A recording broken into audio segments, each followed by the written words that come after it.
Good evening, everyone.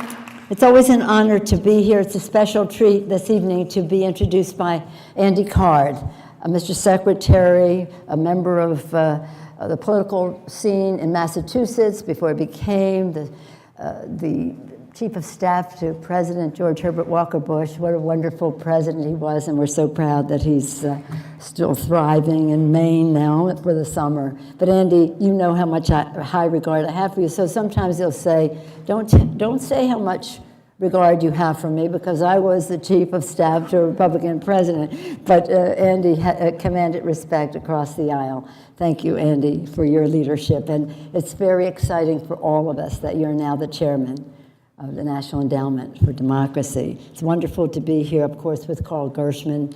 Endless compassion, endless understanding of our challenge to respect the dignity and worth of every person. Mr. Chairman, your words were very moving. Mr. Chairman, it's an honor to be here with you. Congresswoman Sheila Jackson Lee, you as well. Our colleagues will be coming and going, I know, in the course of the evening. I want to take up a little bit where our distinguished chairman of the Foreign Affairs Committee, Mr. Royce, the path that he was going down. There are very few of us in Congress who've ever been to North Korea, to Pyongyang, not to Panmunjom, but to Pyongyang. And I told someone today that when I was there, it was following a trip that I had made in other places in the world as a senior member on the Intelligence Committee, but also, Mr. Chairman, as an appropriator to visit places where we had cooperated in terms of foreign assistance to help people alleviate poverty, eradicate disease, etc.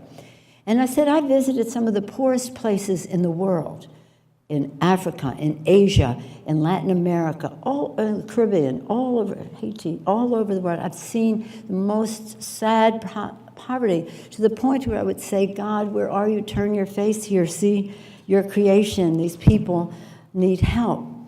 But what I told this person today was that I never saw anything that struck me so than the poverty of spirit that I saw in North Korea. The brainwashing, the whole situation, as you said, Mr. Chairman. I say the diplomats, they must travel abroad. They see how other people live. And yet, when we saw the people in Pyongyang, the blank faces, the brainwashing that went on, the poverty of spirit exceeded any poverty that I had seen any place in the world. And never forgetting that, understanding how important these awards are this evening to these very special guests. It is, wherever individuals live under tyranny, NED has worked on the side of freedom. Wherever the voices of the people have been silenced, NED has advanced the cause of democracy. And wherever men and women suffer pain and persecution, the National Endowment for Democracy has honored the dignity and worth of every person. For 35 years, as many of you know, National Endowment for Democracy has embodied our nation's core values and our belief in the strength and power of democracy and freedom to build a better future for all. Tonight, as you know, we recognize the remarkable efforts of those dedicated to making human rights a reality in North Korea. And though we all believe in diplomacy and are hopeful about the progress of the negotiations that President Trump is engaged in, we do have to recognize that millions of North Koreans endure hunger, imprisonment, and torture to satisfy the tyrannical whims of Kim Jong-un. When I was there, people were starving. This is a number of years ago, and the people who were our hosts, the host of the Foreign Affairs Committee. They told us in the middle of the day that they had to leave us for a while because they had to go find food for their families. These were professionals in the Foreign Affairs office. They had to go find food. People were eating grass and leaves, and it was awful. And self-reliance was their motto. I can't say it in Korean. Self-reliance.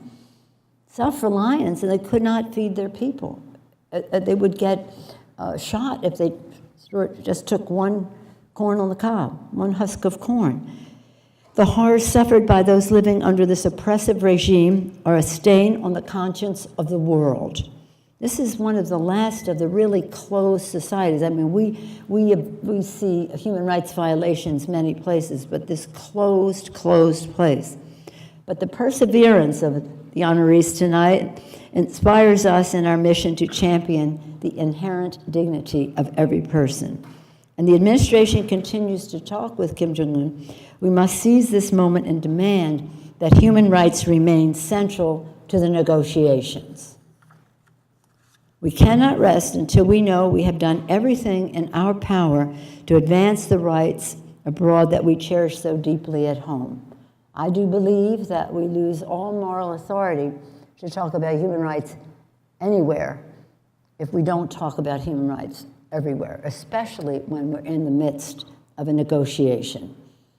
We're supposed to protect our country. Our national security pillars are about stopping the proliferation of weapons of mass destruction, advancing our economy, and advancing our values.